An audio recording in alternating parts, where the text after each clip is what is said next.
사망 권세를 깨치고 부활하신 이 부활절날 아침을 맞이해서 여러분과 여러분의 가정과 또 생업에 여러분의 삶의 모든 영역에 부활의 은혜와 축복이 차고 넘치시기를 주님의 이름으로 먼저 기원합니다. 여러분, 이 부활은 하나님의 놀라운 능력의 선포였습니다. 사망 권세를 깨치고 부활하신 이 주님의 부활은 또한 첫 열매로서 우리 주님만 부활하신 게 아니라 주님을 믿고 따르는 우리 그리스도인들도 모두 부활한다고 하는 걸 확실히 보여주고 있는 것입니다.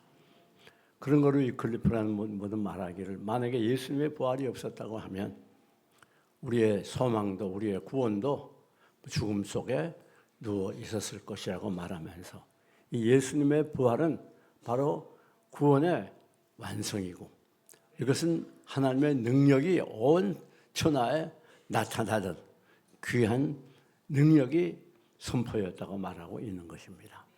부활은 사망에서 생명으로, 절망에서 소망으로, 어두움에서 빛으로 오늘 많은 죽은 영혼들을 살리고 영원한 천국의 소망을 갖게 하는 능력의 원천입니다. 여러분, 오늘 본문은 예수님의 부활에 대해서 그 부활의 특이성이 뭔가, 독특성이 무엇인가 하는 것을 잘 가르쳐 줍니다. 예수님의 이 부활은 모든 인간들의 삶과 완전히 다릅니다. 거기에는 오늘 본문이 몇 가지 특이성이 기록되어 있습니다.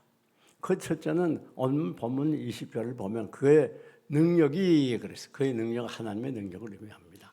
즉 하나님의 능력이 그리스도 안에서 역사하사 그리스도 안에서 그리스도 안에서 하나님의 능력이 역사해서 무슨 일이 일어났습니까? 죽은 자들 가운데에서 구속하시고 구원하시고 살리시고 그랬어요. 그리고 하늘에서 하나님의 옆에 앉으셨다. 즉 보좌에 앉으셨다고 오른편에 앉으셨다는 거예요. 이게 바로 부활의 첫째 특성입니다. 여러분 여기에 우리 예수님이 하나님 보좌 우편에 앉으셨다고 하는 건 몇 가지 중요한 의미를 보여주고 있습니다. 그것은 첫째로 범우주적인 주권을 말해요. 이 세상 모든 만물들은 우리 주님이 주권하에 있다고 하는 걸 가르치는 겁니다. 뿐만 아닙니다. 두 번째는 최고의 통치권을 의미해요. 여러분 이 세상의 모든 통치자들 왕들도 있고 대통령도 있고 여러 종류의 통치자들이 있지만은 그 모든 통치권은 바로 우리 예수님에게 있다고 하는 것을 가르칩니다. 그래서 우리가 이 세상을 바라보면서 여러 가지 되어지는 정치 현황에 대해서 사회 현상에 대해서 낙심할 필요가 없어요. 왜 그런가 하면 그것은 결코 우연으로 되어지는 게 아닙니다.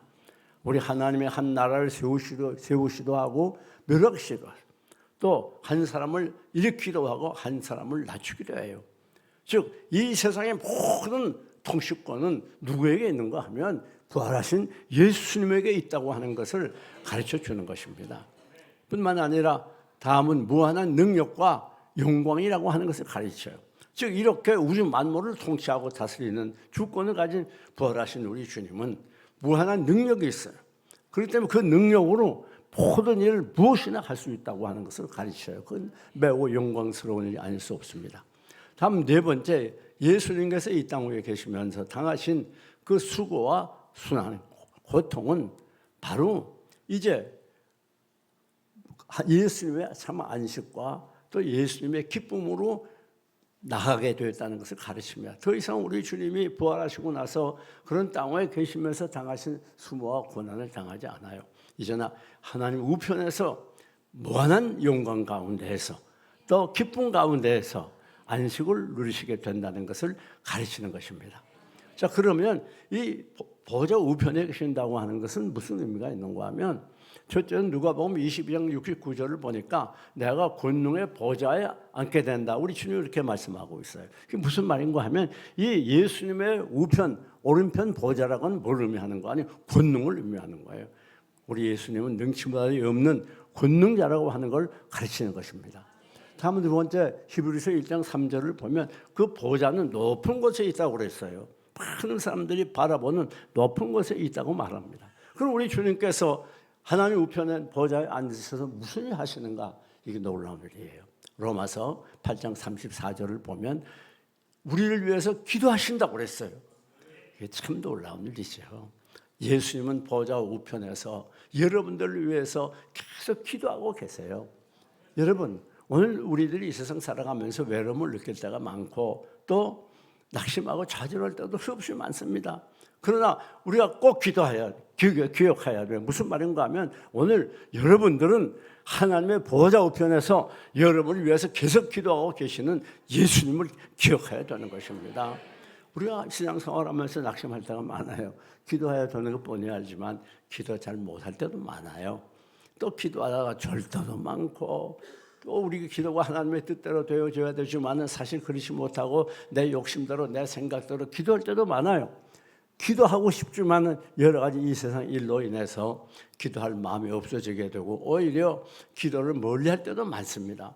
그러나 여러분, 우리가 지금 이 자리까지 와서 하나님께 계속 예배를 드리는 건 내가 잘나고 훌륭하고 똑똑해서가 아닙니다. 하나님의 보좌 우편에서 우리 주님이 여러분을 위해서 계속해서 기도하고 계시기 때문에 우리는 어떤 경우에도 결코 하나님을 완전히 떠날 수 없는 거예요. 이 땅의 모든 중보 기도 중에 우리 주님의 기도처럼 강력하고 효과 있고 우리 주님의 기도처럼 능력 있는 기도는 이 세상에 없습니다. 우리 그리스도인들은 어떤 경우에도 결코 망하지 않아요. 여러분, 세상 사람이 아무리 우리를 밟고 없애고 왕따시켜 돌려놓아도 우린 걱정할 필요가 없습니다. 보좌 우편에서 우리를 위하여 계속 기도하시는 예수님의 기도가 있는 이상 여러분은 예수님의 기도를 통해서 날마다 새 은혜 받게 되고 새 능력 공급받게 되고 새로운 에너지를 가지고 험한 세상에서도 낙심하지 아니하고 앞을 향하여 전진할 수 있게 되는 것이에요. 이게 얼마나 감사한 일인지 모릅니다. 세상 사람 다 우리를 버리고 멀리해도 아무도 나를 위로해 주는 사람 없고 내 마음을 이해해 주는 사람 없어도 그러나 우리 주님은 보좌 우편에서 여러분의 이름을 불러가면서 한 사람 한 사람 기도해 주고 있다고 하는 거, 이게 얼마나 대단한 위로 우리에게 힘이요 우리의 삶의 에너지가 됩니까? 그런 거로 험한 세상 살아갈 동안에 날마다 우리는 감사하면서 살아가야 되고 어떤 경우에도 좌절하지 또 넘어지지 말아야 되는 것입니다. 왜? 우리는 나도 모르는 사이에 우리를 위해서 계속 기도하시는 예수님의 기도가 있기 때문이에요. 여러분뿐만 아니라 이 보좌에서 우리는 무슨 일을 하셨는가? 우리가 사도행전 7장 55절에서 56절을 보면 거기 놀라운 이야기가 기록되어 있어요. 이 초대교회 첫 순교자인 스데반이 이제 억울하게 말씀을 전하다가 이스라엘 민족에게 돌에 맞아 죽게 됩니다. 그때 우리 주님이 그 하나님 보좌 우편에서 일어났어요. 일어나서 내려다보고 계셨습니다. 참, 이게 얼마나 감격스러운 일입니까? 아니, 이 세상에 얼마나 많고 많은 사람도 있는데, 아니, 한 사람이 죽는다고 그래서 우주 만물을 통치하시고 다스리는 우리 주님께서 일어나서 관심을 가지고 보셨다고 하는 거, 이게 얼마나 감동스러운 일입니까? 여러분, 낙심하지 마세요. 우리 주님은 여러분에게 대해서 일일이 다 간섭하고 계시고 살피고 계시고 지극히 큰일 말할 것 없고 적은 일, 아무 보잘것없는 일이라도 우리 주님은 여러분에게 관심을 가지고 지켜보고 계시고 여러분을 도와주시고 은혜를 베풀어 주시는 거예요. 이게 얼마나 큰 은혜입니까? 그런 걸 우리 세상에 살면서 스트레스 받아 아무 이유가 없어요. 왜 그런가 하면 우리 주님이 그렇게 여러분을 관심을 가지고 돌보시는데 우리 예수님의 주님 뭐라고 그러지? 나는 너의 목까지 세신바 되었다고요? 머리털까지 세신바 되었다고 그랬어요. 우리 예수님의 관심과 사랑이 얼마나 섬세한 걸 가르쳐요. 우리 예수님이 여러분의 마음 상태를 다 아십니다. 여러분이 지금 괴로워하고 고민하는 문제가 뭔지 다 알고 계세요. 다 보고 계세요. 송 집사님, 아들 둘이 있지? 그 아들들 머리카락이 몇 개요? 세봤어? 세보지도 않았지? 그렇잖아요. 아무리 자식을 사랑해도 머리털 몇 개인가 세보는 부모 있어요? 없어요? 근데 우리 하나님은 여러분의 머리털 하나를 다 세고 계세요. 이 얼마나 큰 사랑입니까?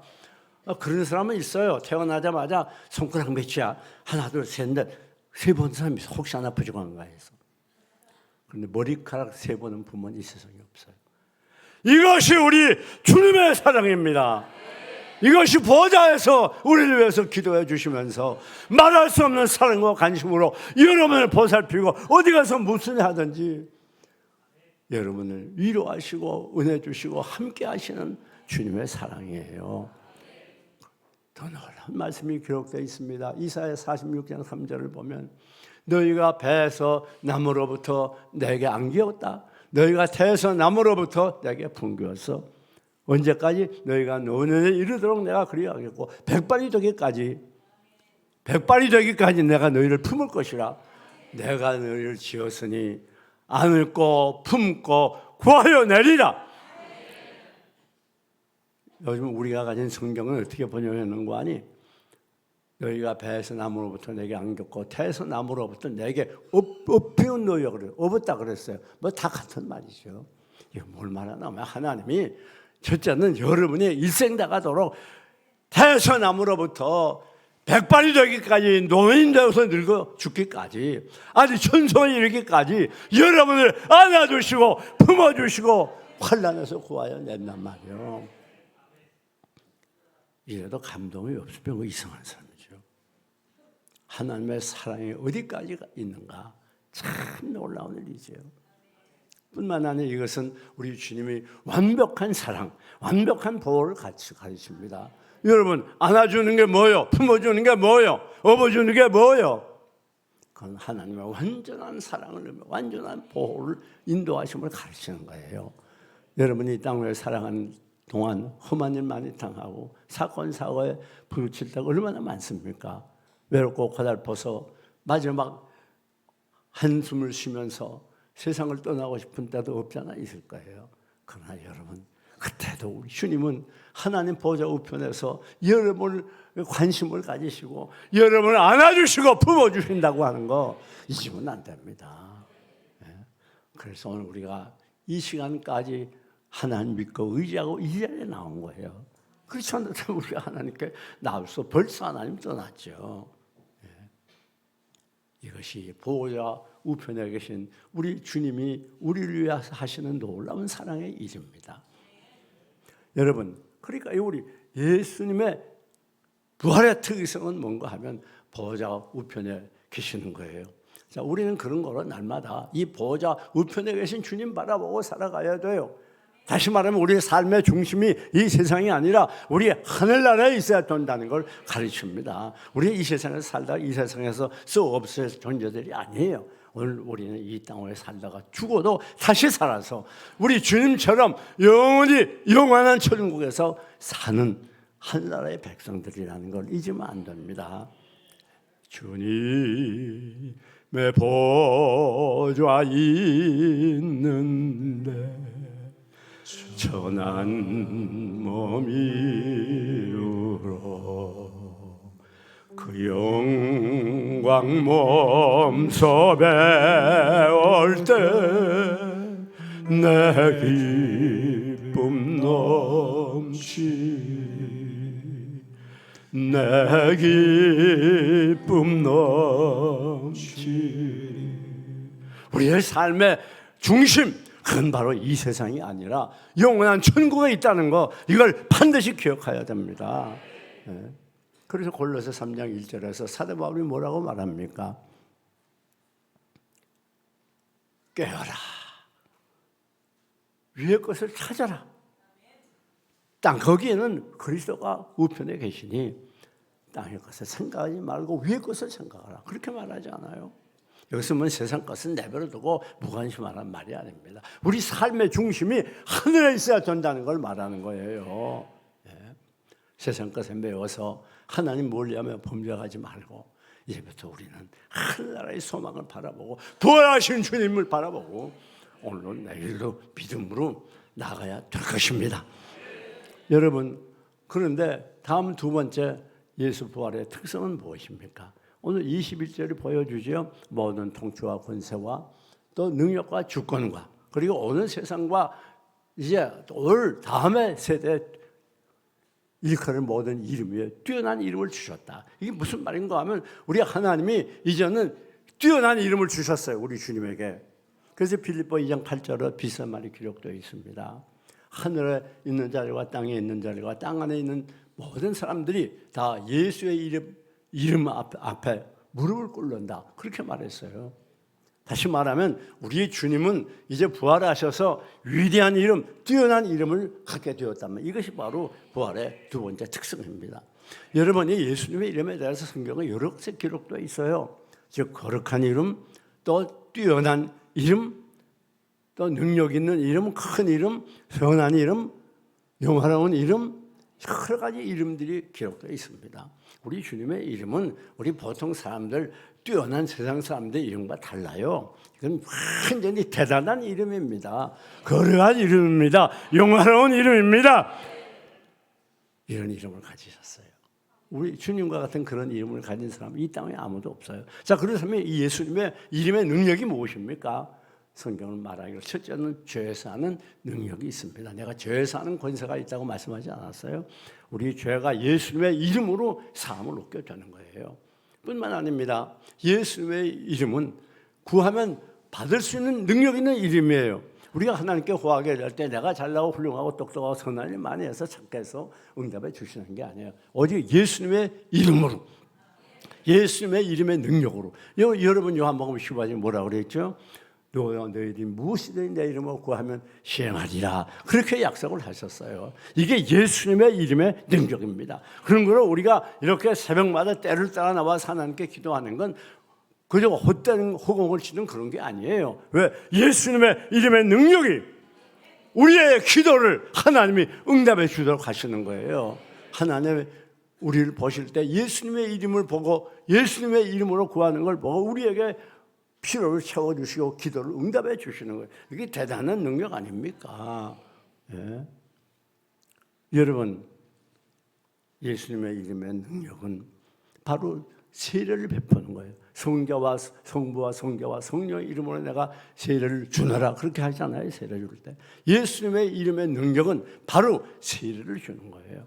뿐만 아니라 예수님의 이름은 능력은 구원을 받을 수 있어요. 이 세상 어떤 이름도 구원을 받은 이름이 없다고 그러죠. 사도행전을 보니까 4장 13절에 이 세상에 어떤 이름도 구원받을 만한 이름을 준 일이 없다 그래요. 여러분이 우리의 구원은 오직 예수 그리스도 한 분이 있다는 거, 거기에만 길이 있고 생명이 있다는 거, 이걸 우리가 분명히 기억해야 돼요. 다른 데 가서 아무리 기웃거리고 무엇을 얻어보려고 해도 거기에 참 구원이 없어요. 구원은 오직 어디? 예수 그리스도의 이름에만 있습니다. 뿐만 아니라 우리 예수 그리스도의 이름은 무한한 능력이 있어요. 여러분, 바울과 실라가 어디 갔죠? 예루살렘 성전으로 올라갔어요. 올라가다가 그 문 앞에 나면서부터 안진뱅이 된 사람이 구걸해요. 그때 뭐라고 말하죠? 내가 은과 금은 없거니와 내게 있는 것을 내게 주노니 나사렛 예수 그리스도의 이름으로 일어나라, 걸어라. 그래서 벌떡 일어났죠. 태어나면서 한 번도 일어나지 못한 사람들. 예수님의 이름은 이와 같이 능력이 있습니다. 귀신을 내어 쫓는 능력이 있습니다. 예수님의 이름의 능력은 무한한 능력이에요. 여러분, 이것으로 우리는 날마다 하나님을 찬양하고 예수님의 이름을 영광 돌려야 될 것입니다. 뿐만 아닙니다. 세 번째 예수님의 부활의 특성은 뭔가 하면 만물을 그 아래 발 아래 복종시켰다. 오늘 그렇게 말하지 않아요. 22절에. 여러분, 무슨 말인가 하면 예수님의 이 부활은 이제 높은 보좌 위에서 만물이 다 그 이름 앞에 무릎을 꿇고 복종하는 거예요. 이게 빌립보 2장 10절에도 비슷한 말씀이 기록되어 있지 않습니까? 다 예수님의 발 앞에 복종하는 거예요. 예수님의 이름은 이와 같이 능력이 있고 권위가 있고 권세가 있는 거예요. 예수 이름으로 예수 이름으로 승리를 얻었네. 예수 이름으로 예수 이름으로 승리를 얻었네. 예수 이름으로 나아갈 때 누가 물 앞에 서리요.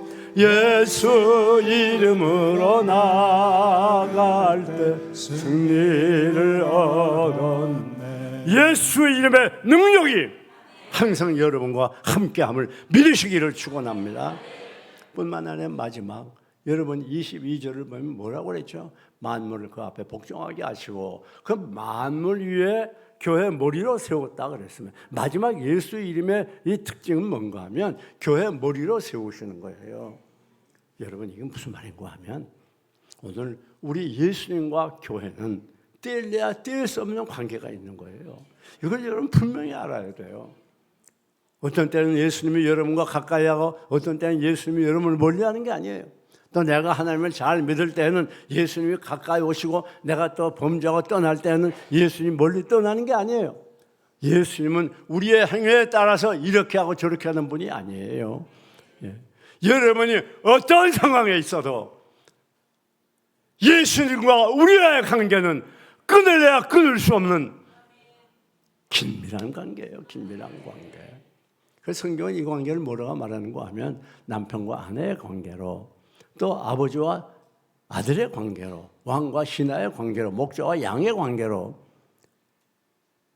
여러 가지 관계로 표현하고 이 모든 관계는 무슨 의미를 가지고 있는가 하면 뗄래야 뗄 수 없는 관계가 있다는 거예요.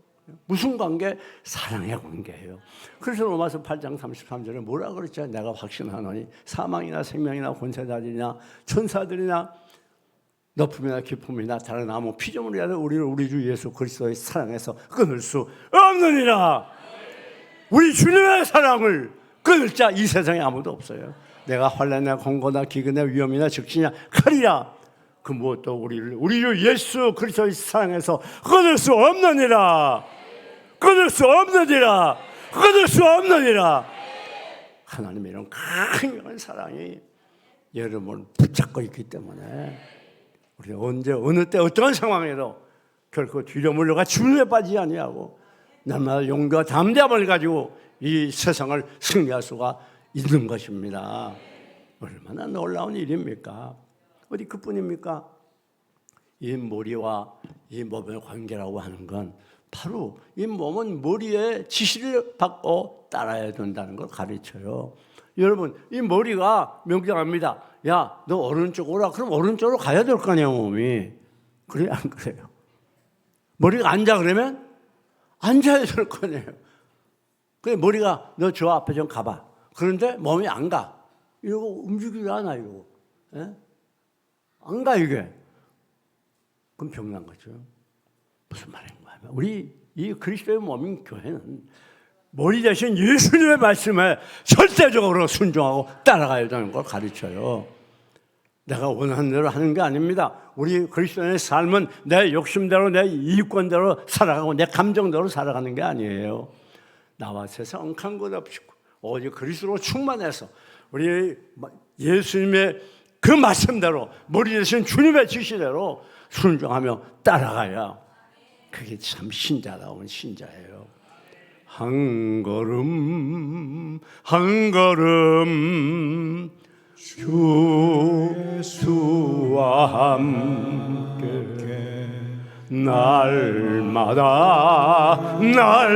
날마다 우리 걸어가 한 걸음 한 걸음 주님의 인도 따라 말씀대로 순종하며 살아가야 돼. 주님의 인도 따라가는 게 뭐예요? 말씀대로 순종하는 걸 가르치는 거예요. 여러분 참 이 부활의 특이성 놀랍죠. 다음 우리 주님의 머리가 되고 우리는 몸이 된다는 게 무슨 말이에요? 주님이 그 몸을 보호하고 인도하고 살피고 지키는 걸 가르치는 거예요. 이제 우리 주님은 우리와 더불어 교회와 더불어 뗄래야 뗄 수 없는 관계가 있기 때문에 우리 일상에 대해서 완전 책임을 지고 여러분을 보호하고 지키고 인도하고 여러분의 필요를 채워주시는 놀라운 분이라는 걸 가르쳐 줍니다. 이게 얼마나 감격스러운 일입니까? 뿐만 아닙니다. 마지막 우리 머리의 영광이 몸의 영광이라는 걸 가르쳐요. 이게 무슨 말입니까? 오늘 예수님이 영원한 천국에서 영원하게 살 때 우리도 주님과 더불어 영원한 천국에 살 때 예수님의 영광으로 우리도 영화로운 삶을 살게 된다는 걸 가르치는 것입니다. 이제 말씀을 맺습니다. 사랑하는 교우 여러분, 이제 우리는 예수님이 부활하실 때 우리 위해서 부활했다는 걸 분명히 기억해야 돼요.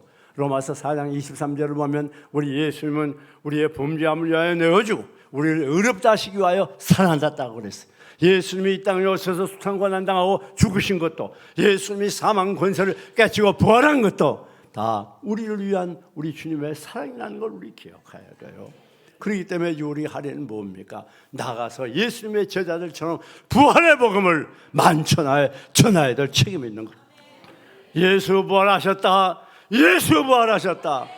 우리가 가는 곳마다, 우리의 발이 닿는 곳마다, 우리가 하는 일마다 예수 그리스도의 부활을 드높이 전하는 부활의 증인들이 되시기를 주님의 이름으로 축원합니다.